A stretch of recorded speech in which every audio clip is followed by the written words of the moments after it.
Assalomu alaykum obunachilar. Mana yana Andijon viloyatida yana bir obyektimiz bitkazib topshirdik.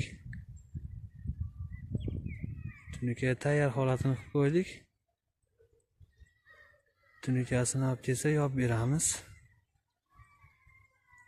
Doimgidek konteyner profillaridan. Razmerlari 17 metrga 11 metr bo'lgan joyimiz. Firmalar orasi 1.25 dan bo'ldi. Rekalarimiz orasi 65 santimetrdan. 2 etajli binoni tomi. Ishga baho beraverasizlar, tekizliklari hamma yo'q joyida bo'ldi. Kimda shunaqa xizmatlar bo'lsa, ekrandagi nomerlarga aloqaga chiqaverasizlar. Xizmatlarimiz butun O'zbekiston bo'ylab.